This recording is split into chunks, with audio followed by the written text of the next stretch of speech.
نحمد و نصلی علی رسولہ الکریم اما بعد فاعوذ باللہ من الشیطان الرجیم بسم اللہ الرحمن الرحیم اللہم صلی علی سیدنا و مولانا محمد و علی آلہ وسلم اللہم انی اعوذ بک من الکفر والفقر و عذاب القبر و وحشت القبر و قربتی۔ حدیث رسول صلی اللہ علیہ وسلم چینل پہ آپ کو خوش آمدید۔ آج جو حدیث ہے وہ سنن نسائی میں ہے اور مسلم شریف میں ہے، دونوں میں یہ حدیث موجود ہے۔ مسلم شریف میں اس کا نمبر ہے 2868 اور سنن نسائی میں اس کا نمبر ہے 2064۔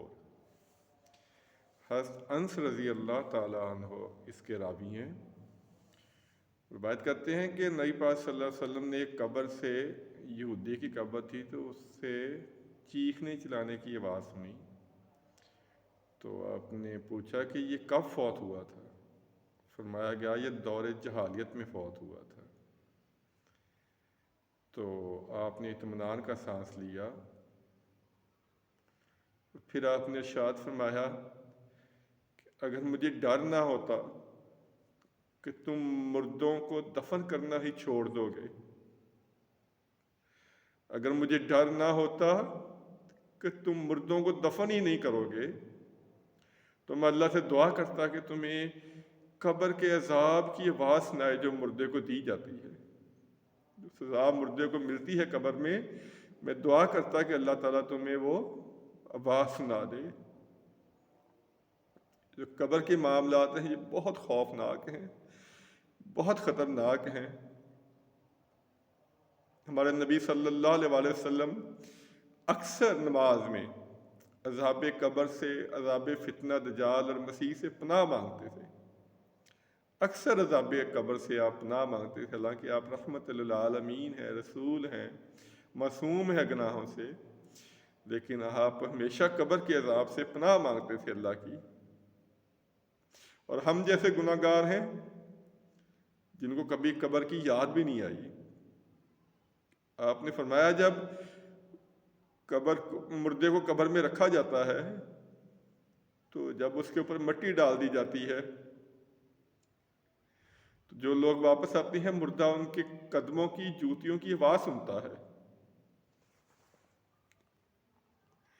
اور پھر نہایت ہی دو خوفناک چہروں والے فرشتے جن کے ناخن لمبے ہوتے ہیں اور منہ سے آگ نکل رہی ہوتی ہے، رحم دلی ان کو چھو کر بھی نہیں گزری، وہ آ کے اس کو بٹھاتے ہیں۔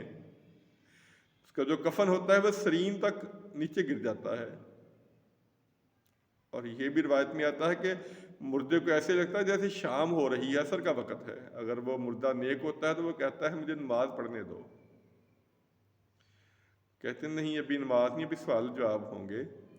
جب اس سے جو 3 سوال پوچھ لیے جاتے ہیں کہ تیرا رب کون تھا، تیرا دین کیا تھا، اور اس ہستی کے بارے میں تو کیا کہا کرتا تھا، اگر وہ نیک ہوتا ہے تو وہ ان سوالوں کے جواب دے دیتا ہے، تو پھر اس کو جہنم کی کھڑکی کھول کے دکھائی جاتی ہے، جس کو دیکھ کے وہ وحشت زدہ ہو جاتا ہے، اور اس سے کہا جاتا ہے کہ خدا کا شکر ادا کر کہ اللہ نے تجھے اس جہنم سے بچا لیا ہے۔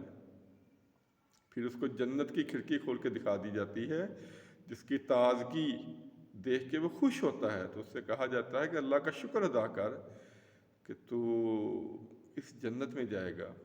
پھر صبح اور شام اس کو اس کا ٹھکانہ دکھایا جاتا ہے، تو وہ کہتا ہے اللہ جلدی جلدی قیامت برپا کر دے تاکہ میں اپنے ٹھکانے پہ پہنچ جاؤں۔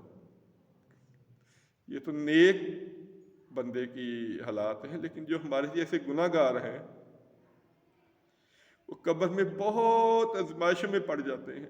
حضرت علی رضی اللہ تعالی عنہ کا قول ہے، مجھے بہت پسند ہے یہ قول، فرماتے ہیں کہ انسان دنیا میں غفلت کی نیند سو رہا ہے، یہ جاگ نہیں رہا، یہ سو رہا ہے، اور جب قبر میں جائے گا تو اس کی آنکھ کھل جائے گی، یعنی کہ یہ غفلت سے جاگ جائے گا کہ میں نے دنیا میں کس طرح زندگی گزاری ہے۔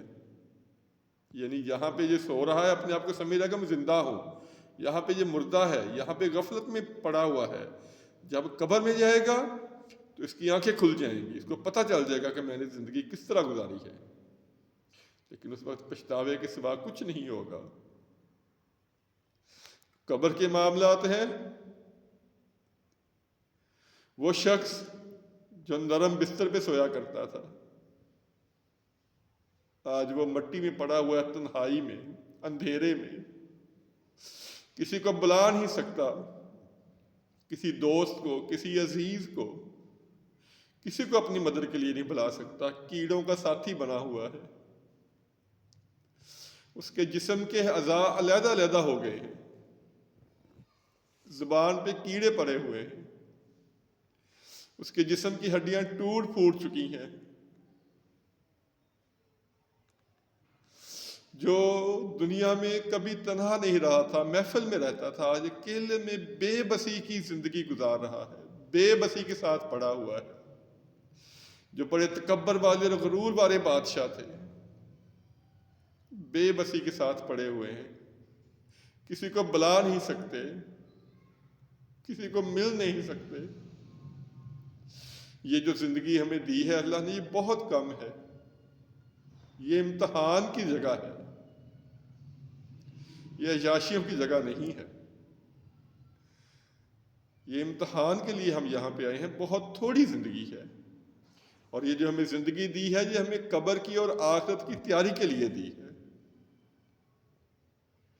آپ ذرا تصور کریں کہ اگر ہمیں ایک تنہا کمرے میں اندھیرے میں رہنے کے لیے کہا جائے تو ہم وہاں کبھی بھی نہیں رہ سکتے، اور اگر ہمیں پتہ چلے کہ اس کمرے میں سانپ تھا، اب موجود نہیں ہے، پہلے تھا، تو ہم پھر بھی اس کمرے میں کبھی بھی رات نہ گزاریں۔ اور وہ جو جس میں ہمیں ڈال دیا جائے گا اور اوپر سے مٹی ڈال دی جائے گی، پتہ نہیں کون کون سی چیزیں ہوں گی جن کا ہمیں سامنا کرنا پڑے گا، جن کے ساتھ ہمیں رہنا پڑے گا۔ تو خدا را قبر کے بارے میں سوچیں، قبر کے بارے میں سوچیں، ہم سارے قبر کے بارے میں سوچیں۔ اپنی قبر کو جنت کے باغوں میں ایک سے ایک باغ بنانے کی کوشش کریں۔ ہمارے پاس ابھی وقت ہے، لیکن جب یہ وقت گزر جائے گا، جب ہمارے اوپر مٹی ڈال دی جائے گی، پھر ہمارے پاس پچھتانے کے سوا کچھ نہیں ہوگا۔